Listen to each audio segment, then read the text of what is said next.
जय जय राम, जय श्री राम, जय हो बागेश्वर धाम सरकार। मेरे प्यारे सभी भक्तों, आज मैं आप लोगों को एक ऐसी आदमी का वाकया सुनाऊंगा जिसको सुन करके आप दंग रह जाएंगे, आपके होश उड़ जाएंगे। लेकिन उस कहानी को शुरू करने से पहले मैं चाहता हूं कि यदि आप भोले बाबा के भक्त हों, यदि भगवान शिव को मानते हो, तो आप कमेंट बॉक्स में ओम नमः शिवाय जरूर लिखिएगा। तो कहानी है कि एक पुजारी जी थे जो एक भोले बाबा के मंदिर में, भगवान शिव के मंदिर में वह नित्य दिन पूजा करते थे, उनकी सेवा करते थे। हर दिन उनका यही काम था। लेकिन उनका एक छोटा सा परिवार भी था। वह भोजन करने वास्ते अपने घर को वह जरूर जाते थे। लेकिन वे पुजारी जी एक बार भगवान की सेवा करने के बाद, पूजा अर्चना करने के बाद वह घर को वापस लौट रहे थे।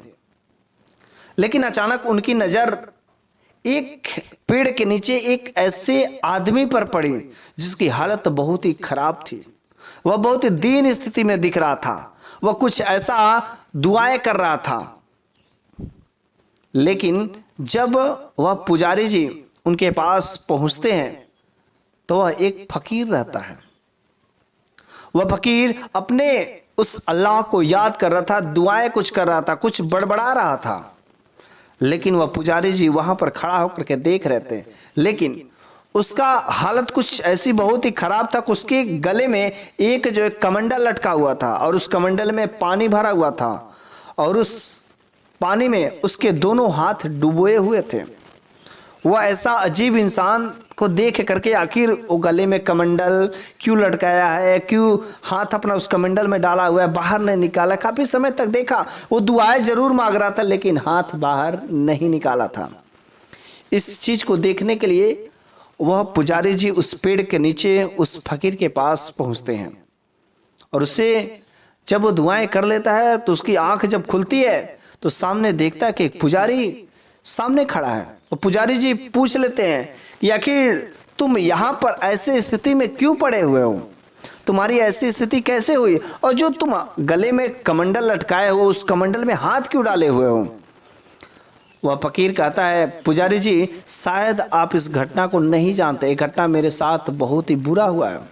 पुजारी जी कहते हैं, क्या तुम मेरे साथ शेयर नहीं कर सकते, मेरे को बता नहीं सकते हो? यदि भगवान की कृपा होगी, भगवान की यदि दुआ लगे तो तुम्हारे सब हाल ठीक हो सकते हैं। लेकिन पहले तुम अपना, तुम्हारे साथ हुआ क्या, पहले इस चीज को बताओ। वह फकीर कहने लगता है कि मैं एक दुकानदार था, मेरा अच्छे खासी एक छोटी सी दुकान थी, ठीक ठाक चल रहा था। मेरी स्थिति, मेरा परिवार, बहुत कुछ, सब कुछ ठीक ठाक था। मैं रोज दुकान से अपना खर्चा चलाने के लिए अच्छा खासा पैसा कमा लेता था। लेकिन उसी बीच में एक ऐसा भिखारी आया और वह मुझसे अपना कुछ दुख दर्द कह करके भीख मांगता। मैं उसका दुख दर्द सुन करके मेरे को दया आ जाती और मैं उसे 1 रुपया दे देता था। वह भिखारी रोज आता था, कुछ ना कुछ कहता था, सुनाता था। अपनी ऐसे दीन स्थिति को सुन करके मुझे दरस आ जाती थी, दया आ जाती थी और मैं कभी उसे 1 रुपया 2 रुपया तक दे देता था। उसकी स्थिति ऐसी हो गई थी, अब तो मुझे रोज उस भिखारी की लत लग गई थी कि अब वह भिखारी आएगा। उसकी दुख दर्द सुन करके मुझे बहुत ही हमदर्दी होने लगती थी कि काश मैं उसको कितना मदद कर पाता, और जितना हो सकता था मैं उसे मदद करता था। वह एक दिन वह भिखारी आया और उसके पास काफी समय तक बैठ करके रोने लगा, अपना सारा दुख कह करके। और उस दिन उसने उस भिखारी को इतना हमदर्द आया ताकि उसे वह 50 रुपये लगभग उसने भीख में दे दिए। उसके बाद वह भिखारी चला गया। अगला दिन वह भिखारी आया ही नहीं। 1 दिन हुआ, 2 दिन हुआ, 3 दिन हुआ, वह भिखारी आया नहीं। वह जो है उसको इंतजार करता था कि भिखारी क्यों नहीं आया।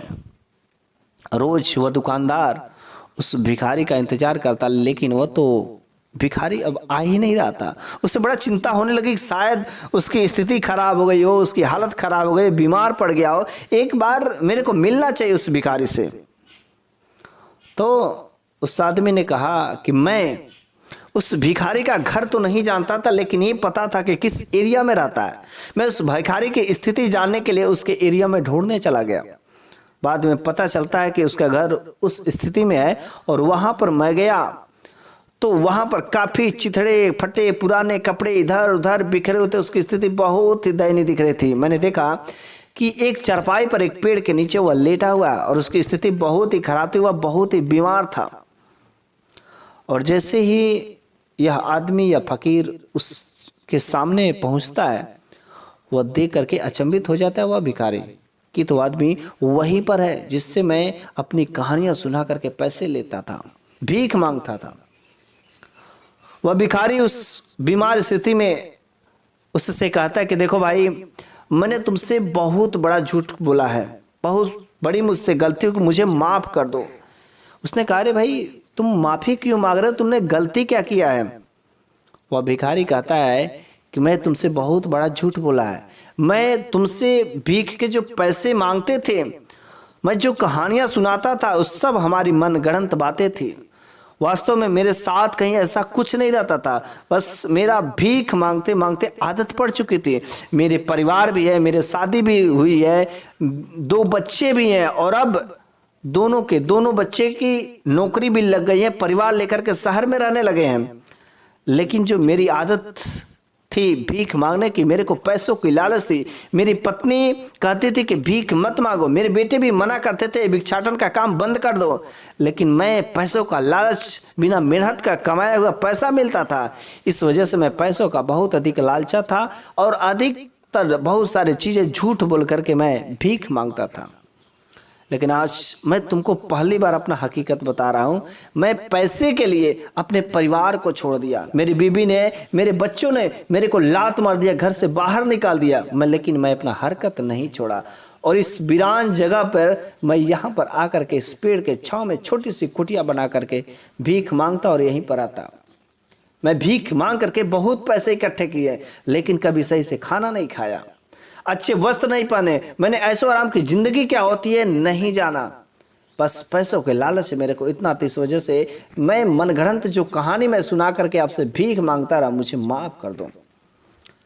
वह ऐसा कहता है, लेकिन कहता है कि देखिए भाई साहब, मैंने आपसे झूठ बोला है, लेकिन आज मैं अपना हकीकत बता रहा हूं। आप वहां पर जो फटे छुटे कपड़े दिख रहे ना, वहां पर जाइए, उस कपड़ों को हटाइए, वहां पर 4 बोरियां देखेंगे और उस बोरियों को खोलिएगा। वो आदमी उस फटे पुराने कपड़ों को हटा करके वहां पर देखता है कि वास्तव में वहां पर 4 बोरियां पड़ी हुई हैं, और चारों बोरियां में से जैसे एक बोरी को खोलता है, उसकी आंखें तो फटी की फटी रह जाती है। उस बोरियों में नोटों से भरी हुई गड्डियां थी। उतना पैसा तो शायद वह कभी देखा ही नहीं था। इतना सारे पैसे वह देख करके अचंभित हो जाता है।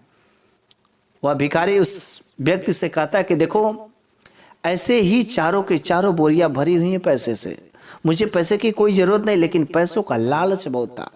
मैं अब उठ नहीं सकता, वहां पर जा नहीं सकता, लेकिन यदि तुम कृपा करते कि तुम उन बोरियों में से 4-5 गड्डी मेरे को दे देते, मुझे पैसों से बहुत ही प्यार है।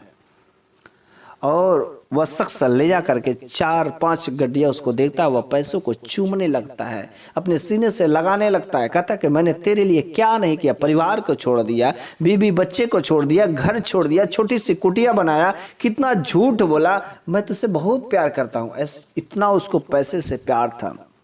उसने उस व्यक्ति से कहा, देखो ये जो 4 बोरी नोटों की गड्डियां हैं, मेरी एक ख्वाहिश है कि जब मेरा अंतिम समय होगा और मैं अब ज्यादा समय तक नहीं जीने वाला हूं, कि जब मेरे को कब्र में दफनाना तुम, बस मेरी एक ही ख्वाहिश है, कब्र में दफनाते समय तुम इन नोटों की गड्डियों को ले जाकर के मेरे कब्र में दफन कर देना। और ऐसा उसका ख्वाहिशें थी। वह कहा ठीक है कि मैं तुम्हारे जो नोटों को गड्डियों को मैं तुम्हारे कब्र में दफन कर दूंगा, यही तुम्हारी लास्ट ख्वाहिश है।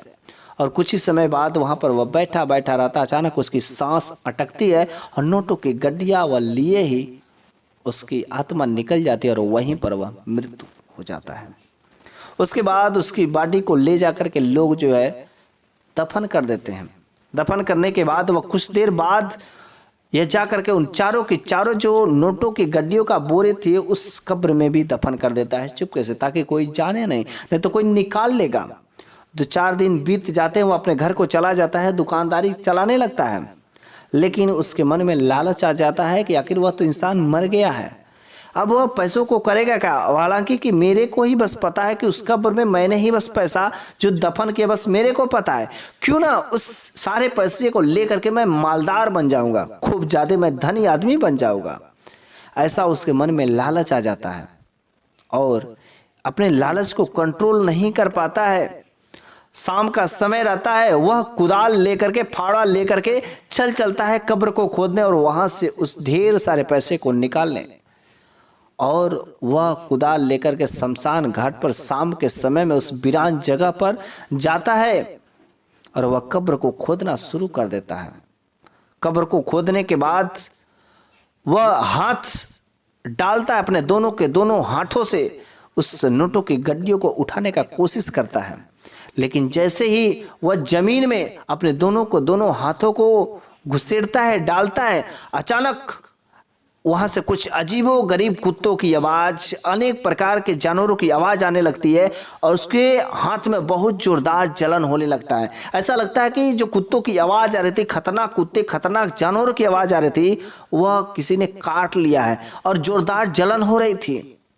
और वहां से मैं तुरंत सब कुछ छोड़ छाड़ के भागा आया और मैं अपने इस जलते हुए हाथ को दवा कराने के लिए बहुत पैसे खर्च किए, घर भी बेच दिया, खेत भी बेच दिया, दुकान भी बेच दिया। लेकिन ये जो मेरा हाथ जल रहा है इसको मैंने कई सारे वैद्य, हकीम, डॉक्टर से दिखाए, लेकिन इसका कोई इलाज नहीं मिल रहा है। मेरे को समझ नहीं आ रहा है कि मैं करूं तो करूं क्या।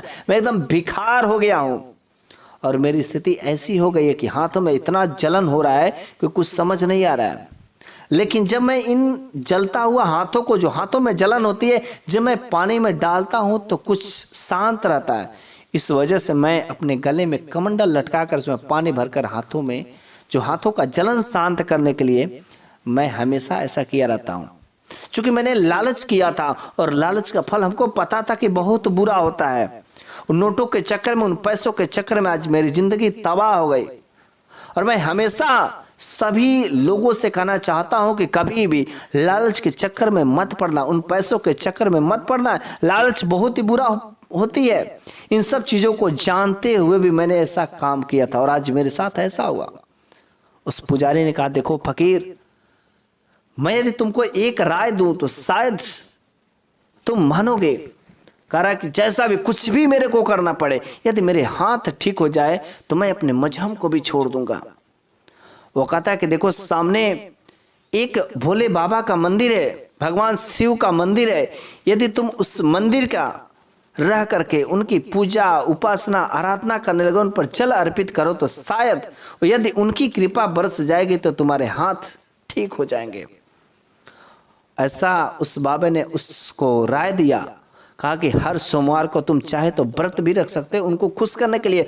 जितना ज्यादा, जितना जल्दी उनकी भक्ति, जितना सच्चे मन से उनकी भक्ति करोगे, उतना जल्दी उनका तुमको परिणाम मिलेंगे। और ऐसा करने पर वह फकीर उस मंदिर में जा करके उस भोले बाबा का भक्ति करने लगता है, पूजा करने लगता है, उनकी व्रत करने लगता है। सब कुछ धीरे धीरे जो कुछ भी उनके नियम होते सब कुछ वह करने लगा। और मुश्किल से अभी 1 ही महीने बीते थे कि बस भोले बाबा की कृपा बरस गई और उसके हाथ धीरे धीरे धीरे ठीक होने लगे, अच्छे परिणाम दिखाई देने लगे। और 2 महीना जाते जाते उसके हाथ पूरे तरीके से ठीक हो गए। अब तो वह उसको पूरा विश्वास हो गया कि यहाँ वास्तव में इस भोले बाबा में, भगवान शिव में वास्तव में बहुत शक्ति है। वह अपना मजहब छोड़ दिया, मुसलमान से हिंदू बन गया, सनातन धर्म को स्वीकार कर लिया और तभी से वह भोले बाबा का, भगवान शिव का परम भक्त हो गया। तो इस कहानी से हमें यही सीख मिलती है कि कभी जीवन में लालच नहीं करना चाहिए, क्योंकि लालच बुरी बला होती है। लेकिन हमें एक चीज और सीख मिलती है कि भगवान के शरण में जाने से, चाहे तुम कितना भी गंदा काम किए हो, यदि उनके सच्चे मन से भक्ति करने लगते हो, आराधना करने लगते हो, तो भगवान सब कुछ माफ करके तुम्हें अपना लेते हैं और अपने शरण में लेते हैं। तुम्हारे दुखों को अपना दुख मान करके सब कुछ ठीक कर देते हैं। तो बस मेरे प्यारे सभी दोस्तों, यदि कहानी अच्छी लगी हो तो प्लीज़ इस वीडियो को लाइक तो जरूर कर दीजिएगा, और साथ में अभी तक सब्सक्राइब नहीं किया हो तो सब्सक्राइब भी करने के साथ साथ बेल आइकन को जरूर प्रेस कर दीजिएगा।